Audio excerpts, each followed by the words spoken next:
ไปสถานที่สี่แห่งได้แสงของสติดีมันคือ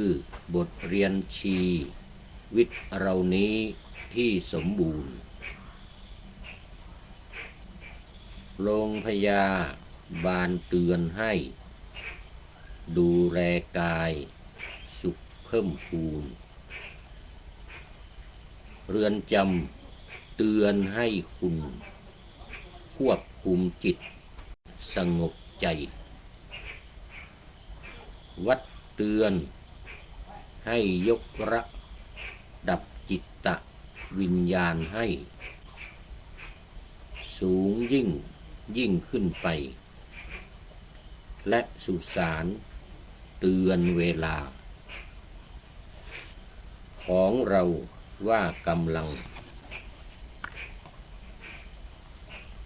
นับถอยหลังดูครับว่าถ้าพรุ่งนี้เจ้าข้าต้องไปสุสานพวกเราทำดีที่สุดสัตย์พร้อมยอมรับความจริงเหล่านั้นแล้วหรือยังเล่าสี่แห่งเตือนสติแลขอถวายความนอบน้อมแด่พระรัตนตรัยมีพระพุทธเจ้าเป็นต้นขอถวายความเคารพพระมหาเถระพระเถรานุเถระเจ้าคณะพระสังฆาธิการทั่วโลกมีพระเดชพระคุณพระธรรมเสนาบดีเจ้าคณะภาค7วัดพระธาตุดอยสุเทพเป็นต้นและขออำนวยพรแด่ท่านผู้ฟังท่านผู้ชมสาธุชนพุทธบริษัททั้งหลายวันนี้รายการนาวาวังทองของวัดพระธาตุดอยสุเทพออกอากาศทางสถานีวิทยุ2แห่งคือ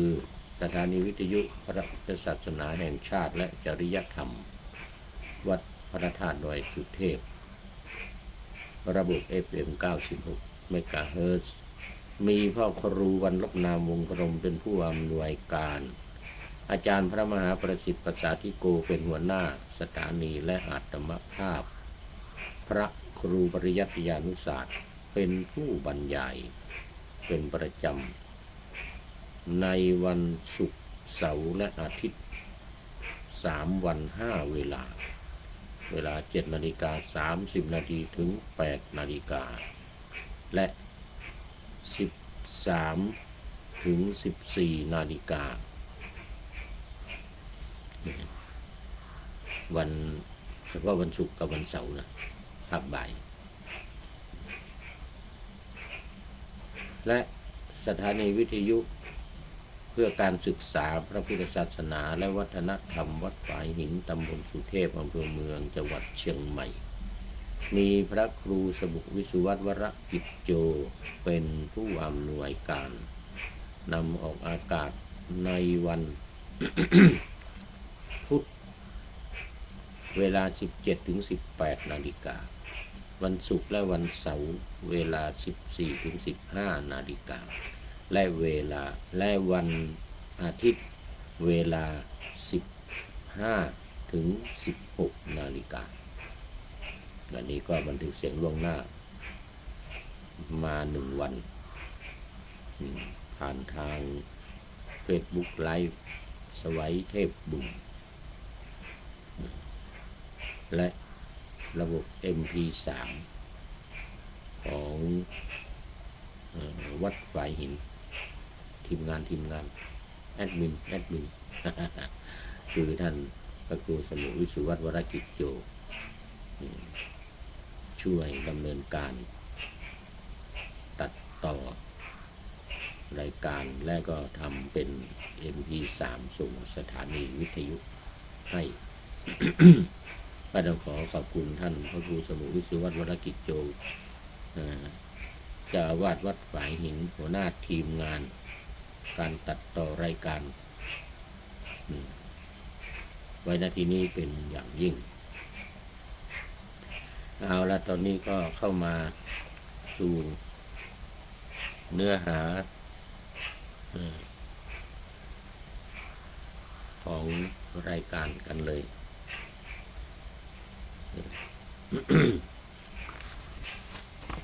วันนี้รายการนาวาวังทองยังอยู่ในเรื่องเดิมคือเรื่องการทำบุญอุทิศการทำบุญอุทิศส่วนกุศลไปให้ผู้ตายหรือส่งไปให้เจ้ากรรมนายเวรหรือส่งให้ผู้ที่ละไปแล้วจากโลกนี้ไปสู่ภพหน้าโลกหน้าเป็นพวกเปรตหรือเทวดา อินพรหมทั้งหลายสัตว์นรกทั้งหลายอสุรกายวังนะสัมภเวสีบุญอุทิศส่วนกุศลวันนี้มาเน้นย้ำว่าการอุทิศบุญกุศลที่ปรากฏในพระไตรปิฎกรายการนาวาวังทองของเราก็สืบเนื่องมาจากโครงการปูทางสู่การตื่นรู้ธรรมนาวาวังของสำนักพระราชวังซึ่งเป็นธรรมนาวาวังเป็นเรือหลวงแห่งธรรมเนี่ยเขาเรียกว่าเป็นเรือหลวงแห่งธรรมที่พระบาทสมเด็จพระเจ้าอยู่หัวพระวชิรเกล้าเจ้าอยู่หัวทรงนำมาจากสำนักศึกษาธรรมดอยธรรมนาวาจังหวัดเชียงรายแล้วก็และสำนักปฏิบัติธรรมป่านาโศกหังจังหวัดอำนาจเจริญ โน่นทางเขาเรียกอะไรดงดินดำอะไรสักอย่างอย่างนี้นะ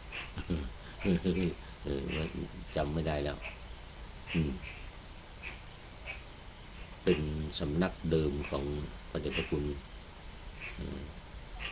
ท่านเจ้าคุณพระเทพยานวัชระชิโนภาส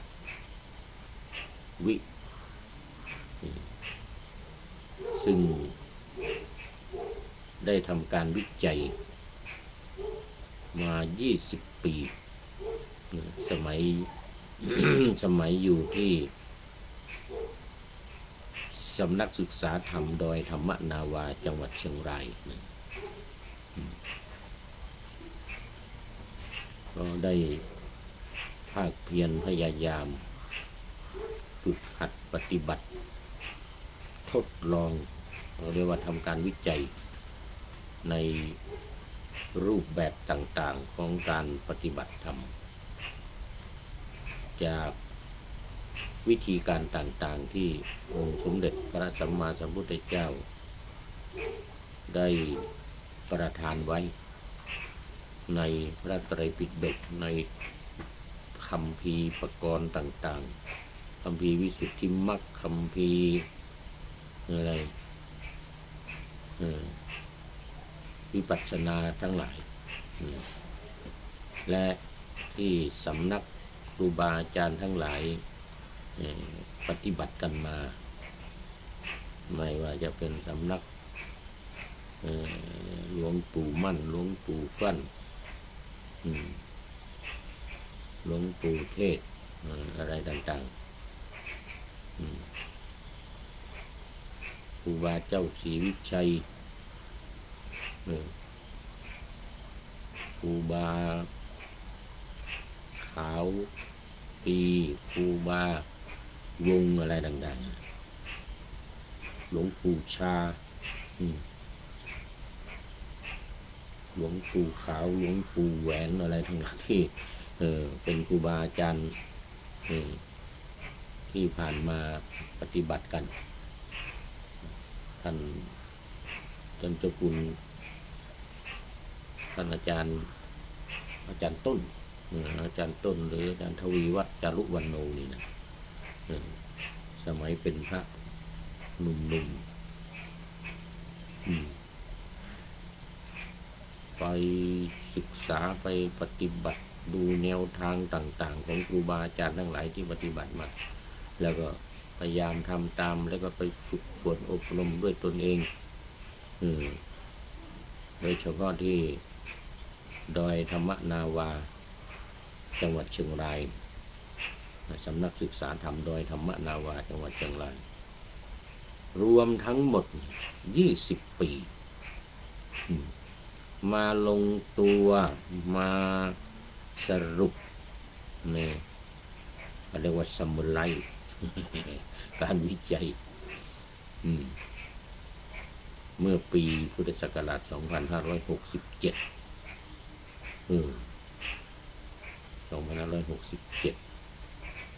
แล้วก็ในทาง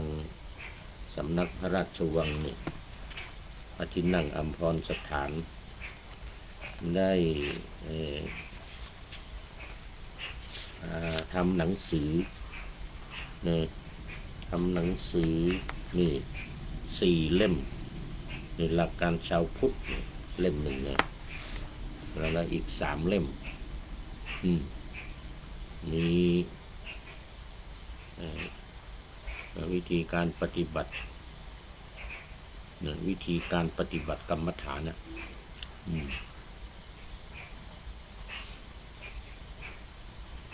โดยเฉพาะก็อริยสัจ 4อริยสัจข้อปฏิบัติตามอริยสัจ 4จัดรูปจัดนามจัดความเกิดความดับของขันธ์ 5อะไรต่างๆลงในอริยสัจ 4เนี่ยหลักการปฏิบัติวิปัสสนากรรมฐานที่ได้ฝึกได้ปฏิบัติได้อบรมได้ทำการวิจัยมาเนี่ยนะ20 ปีนี่นะ อย่างในนี้มีสโลแกนว่าทำแท้ๆอยู่ที่กายกับใจหาธรรมจะไปหาไหนไกลให้มาหาที่กายกับใจนี้เจอก็จะเจอในกายในใจนี้ไปหาธรรมที่อื่นไม่เจอนะอย่างนี้นะ มีสโลแกนมีข้อความมากมายธรรมะสั้นๆที่พระเดชพระคุณท่านเจ้าคุณพระเทพยานวัชระชิโนภาสวิได้เขียนไว้ในหนังสือต่างๆแล้วก็ในเทปอะไรคลิปต่างๆที่ออกมาอย่างมากมายในขณะนี้นะพระเดชพระคุณหลวงพ่อพระธรรมเสนาบดีเจ้าคณะภาค 7เจ้าอาวาสวัดพระธาตุดอยสุเทพก็ได้รับนโยบายจากสำนักพระราชวังมาในเรื่องของโครงการของสำนักพระราชวังคือโครงการปูทางสู่การตื่นรู้ธรรมนาวาวังของสำนักพระราชวังมาแล้วก็มอบหมายให้ผู้พูดเนี่ยนำออกบรรยายทางสถานีวิทยุทางทางไลน์สื่อโซเชียลทั้งหลายอยู่ในขณะนี้เลย เมื่อปีพุทธศักราช 2567 นะวันที่ 13 มิถุนายนนู่นส่งไปอบรมรับนโยบายที่อาคารมวกมหาวิทยาลัยมหาจุฬาลงกรณราชวิทยาลัยตำบลลำไทรอำเภอวังน้อยจังหวัดพระนครศรีอยุธยาตอนนั้นก็ไปอบรมกัน2,000 กว่ารูปทั่วประเทศนี่นะทั้งพระทั้งเนนฆราวาสญาติโยมเฉพาะพระเนี่ย2,000 กว่านะ2,000 กว่ารูปนะไปอบรมกันคราวนั้น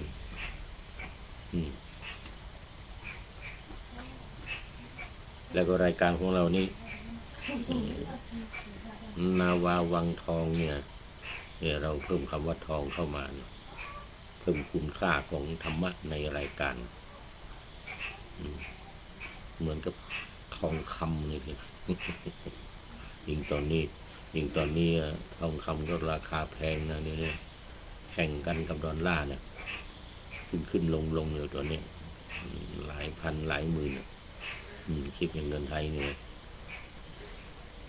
บาทหลายหมื่นเย็บแสนนั่นน่ะ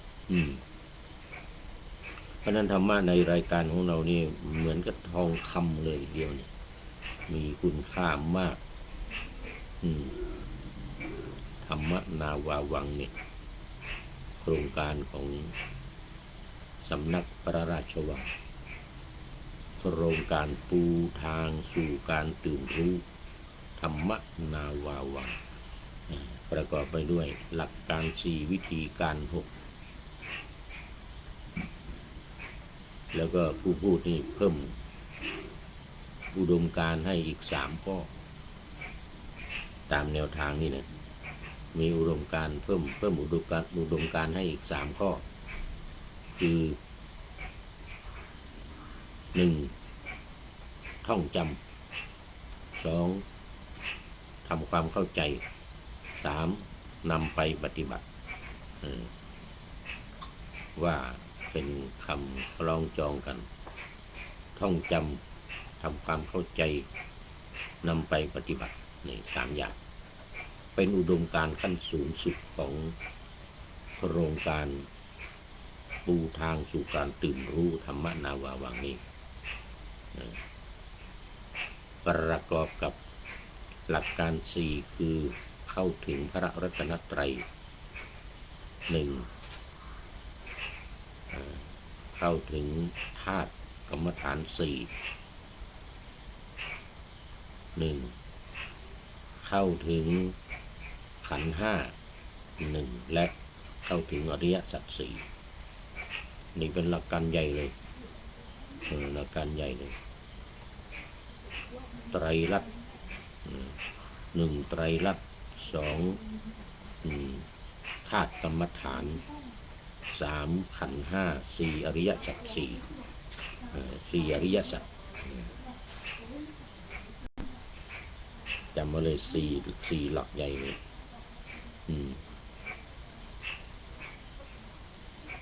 ไตรลักษณ์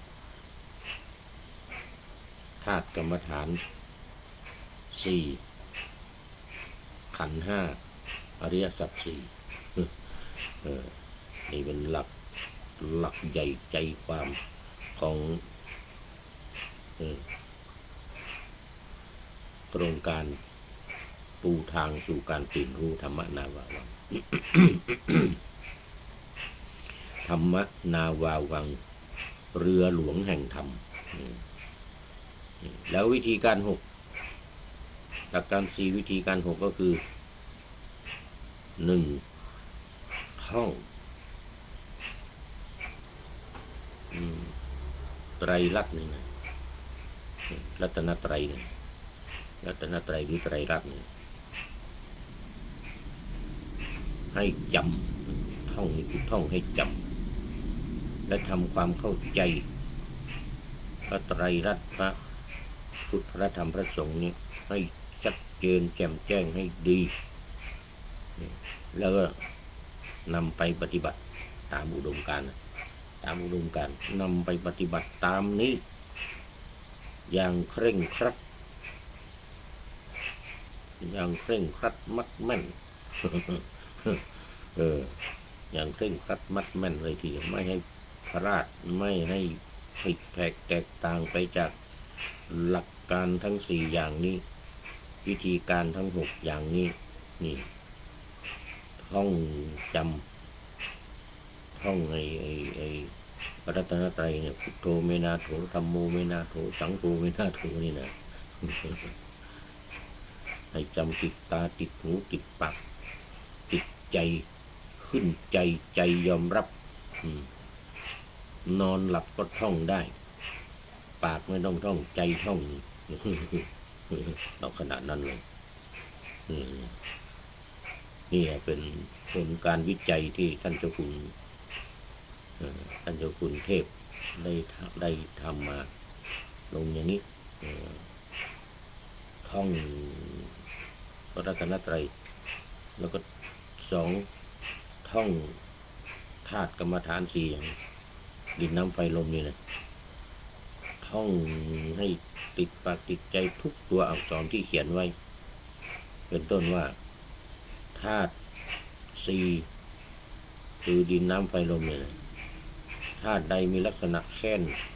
งธาตุนั้นเป็นปฐวีธาตุอย่างนี้เป็นต้นนะแล้วก็ประกอบด้วยดินน้ำไฟลมเดี๋ยวแล้วก็ผมขนเล็บฟันหนังเนื้อเอ็นกระดูกเยื่อในกระดูกม้ามหัวใจตับพังผืดไตปอดไส้ใหญ่ไส้น้อยอาหารใหม่อาหารเก่าอย่างนี้ท่องให้จำให้ติดปากติดตาติดหูติดใจอย่าให้ลืมเด็ดขาดท่องวันละเป็นพันเที่ยว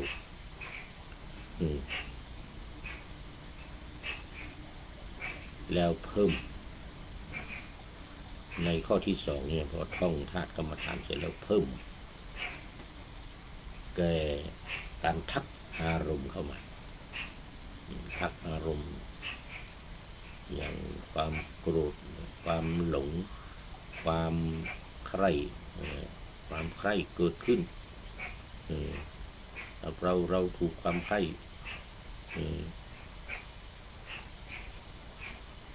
ใจจิตเราถูกความใคร่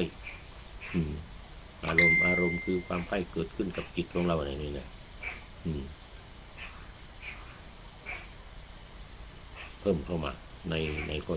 2วิธีการแล้วก็ข้อ3เพิ่มเข้ามาอีกพิจารณากาย6ขั้นตอนตั้งแต่หมดลมหายใจ2น้ำดันดิน3ดินแตก4น้ำละลายดิน5เหลือแต่โครงกระดูก6โครงกระดูกละลายไปอย่างนี้นะท่องนะไม่ใช่ว่าธรรมดานะท่องให้จำเลยแล้วทำความเข้าใจให้ดีเลยเลื่อนข้อ3ขันธ์5นี่นะไปเป็นข้อ4ไปท่องขันธ์5เป็นข้อ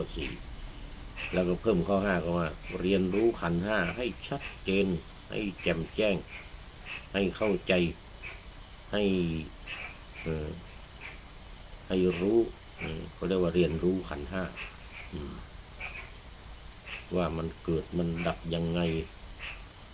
สายเกิดสายดับไปเนี่ยขันธ์5นี่มีเกิดดับนี่เนี่ยเสร็จแล้วก็ยกข้อ4นะอริยสัจ4เนี่ยไปเป็นข้อ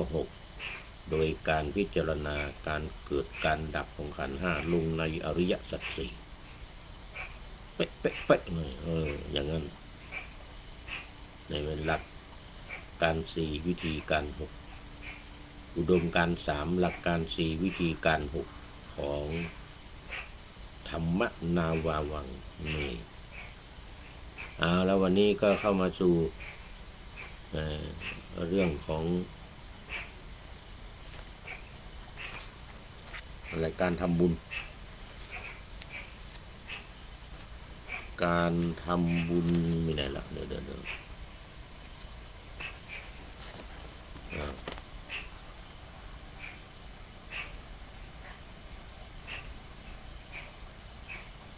การทำบุญ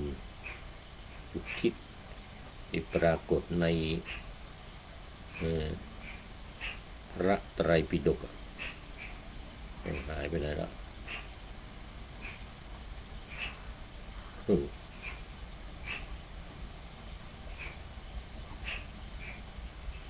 บอกว่ามีตัวอย่างที่ปรากฏนะตัวอย่างที่ปรากฏในพระไตรปิฎกเนี่ยมาเล่าสู่กันฟังนี่นะนี่บอกว่าตามหลักเกณฑ์ทางพระพุทธศาสนาพระพุทธเจ้าได้ทรงแสดงวิธีการอุทิศบุญไว้เพื่อบูชาสงเคราะห์อนุเคราะห์ให้แก่ผู้ที่ล่วงลับไปแล้วเพื่อให้เขาอยู่ดีมีสุขจากบุญที่เราได้อุทิศให้บุญจึงมีความจำเป็นอย่างยิ่งสำหรับผู้ที่ล่วงลับไปแล้วชาวทิพย์ญาติทิพย์ก็คือวิญญาณของคนที่ละไปแล้วจากโลกนี้นั่นเรียกว่าชาวทิพย์ไม่ว่าจะไปเป็นเปรตไม่ว่าจะไปเป็นเทวดาหรือไปเป็นสัตว์นรกอสุรกายอะไรก็ตามเรียกว่าเป็นชาวทิพย์เพราะว่ามันเกิดขึ้นโดยปุ๊บปั๊บเกิดขึ้นเลยเขาเรียกว่าโอปปาติกะเกิดขึ้นโดยผุดขึ้นไม่เกิดในครรภ์ไม่เกิดในไข่เหมือนนกเหมือนปลาเหมือนคนเหมือนสัตว์ทั้งหลายที่เกิดในครรภ์เกิดในไข่แล้วจึงมาเป็นตัวแต่ชาวทิพย์ทั้งหลายเนี่ยนะเกิดปุ๊บปั๊บพอตายไปเนี่ยนะปุ๊บปั๊บเกิดขึ้นเลยจะเป็นเทวดาอยู่ตามต้นไม้ก็ตามลุกขเทวดาภูมิเทวดาหรือเทวดาที่อยู่ในสวรรค์ชั้นดาวดึงส์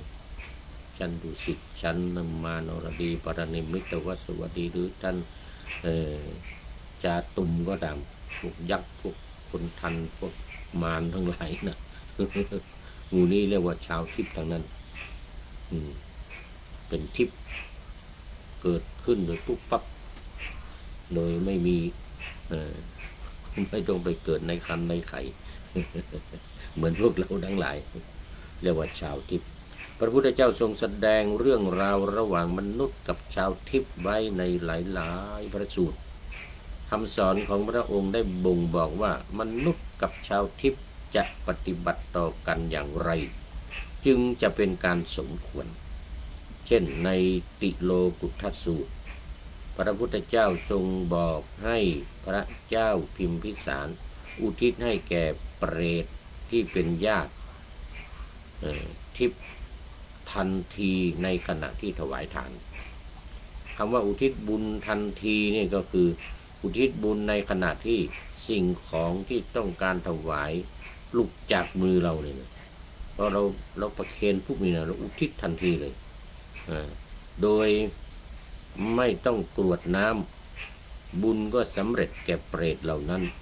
และไม่จำเป็นจะต้องรับพรจากพระด้วยถวายไปเลยแล้วก็อุทิศตั้งจิตอธิษฐานอุทิศไปให้แบบเจาะจงหรือไม่เจาะจงอย่างที่ว่าถ้าเจาะจงเรามีญาติมีพ่อมีแม่ชื่อนั้นชื่อนี้ก็เจาะจงไปเลยถ้าไม่เจาะจงก็เป็นอนุเป็นโอทิสะอโนทิสะพารณาแผ่ไปโดยที่ว่าไม่เจาะจงว่าเป็นญาติของเราหรือเป็นใครก็ตามแผ่ไปให้ทั่วไปหมดเลย8 ทิศ 10 ทิศให้ได้รับหมดเลยไม่ว่าจะไปเป็นเทวดาหรือจะเป็นเปรตก็ตามเป็นสัตว์นรกหรือเป็นในชั้นพรหมชั้นอินอะไรก็ตามให้ได้รับให้สำเร็จในขณะนั้นไม่ต้องรับพรอุทิศส่วนกุศลพอถวายปุ๊บเนี่ยหลุดจากมือเราปุ๊บเนี่ยอุทิศเลยไม่ต้องกรวดน้ำด้วยไม่ต้องกรวดน้ำเพราะว่าหลัก การกรวดน้ำนั้นมันเป็นเรื่องของการทำเป็นสักขีพยานการทำอะไรตั้งใจจะให้เป็นในภาคหน้านู่นแต่การอุทิศเนี่ยอุทิศส่วนกุศลไปให้ผู้ตายเนี่ยไม่เลยไม่จำเป็นเลยไม่ต้องกรวดน้ำไม่ต้องอะไรเลยเรื่องของการกรวดน้ำก็เป็นอีกเรื่องหนึ่งวันนี้หมดเวลา ดูไปดูมาเวลาหมดพอดีเลยเอาไว้แค่นี้ก่อนวันยังไม่จบเรื่องนี้ยังไม่จบเดี๋ยวต่อไปเราจะต้องมาพูดต่ออีกมีวิธีการมีอะไรต่างๆสืบมาอีกเยอะตอนนี้มาดูข้อคิดท้ายรายการหน่อยได้จากผู้ใดเนาะแลโอ้ท่านนายพลนเรศจิตรักของเรานี่เองตอนนี้คงหลับไปแล้ว เมื่อกี้นี้รายการก่อนหน้านี้ก่อนยังเข้ามาพูดคุยกันอยู่เนี่ยตอนนี้มันดึกรายการวันนี้ต้องจัดดึกทุกรายการต้องให้เสร็จในค่ำคืนวันนี้ เพราะว่ามันจะต้องส่งไปสถานีวิทยุเนาะแอดมินจะต้องทำเป็น MP3 ในเรื่องมันดึกหน่อย FC ทั้งหลายไม่มีนอนหลับไปแล้วก็ไม่เป็นไรคือให้เขียดฟัง เขียดร้องอ๊อบแป๊บอ๊อบแป๊บเลย เอามาพอคิดท้ายรายการวันนี้ว่าเรื่องอะไรเนี่ยเรื่องการไปสี่สถานที่ สี่สถานที่มีอะไรบ้างมีโรงพยาบาลมีป่าช้ามึงเรือนจำแล้วก็ไปวัดสี่สถานที่จะทำให้เราเกิดสติเราก็จะทำให้เราเนี่ยเป็นเครื่องเตือนเราว่าเราควรจะทำอะไรยังไงตอนนี้เราไปถึงไหนเราจะไปที่ไหน แล้วเราจะต้องเตรียมเสบียงทางอะไรไปบ้างอะไรเงี้ยนะเหมือนแม่ที่จะให้ลูกเดินทางเนี่ยเตรียมอาหารการกินให้เรียบร้อยแล้วก็ออกเดินทางนี่เนี่ยบอกว่าไปสถานที่4 แห่งได้แสงของสติดีมันคือบทเรียนชีวิตเรานี้ที่สมบูรณ์หนึ่งลงให้ยาบานเตือนให้ดูแลกายสุขเพิ่มพูน 2. เรือนจำเตือนให้คุณควบคุมจิตสงบใจ 3. วัดเตือนให้ยกระดับจิตตวิญญาณให้สูงยิ่งขึ้นไปต่อไปเป็นข้อ 4และสุสานเตือนเวลาของเราว่ากำลัง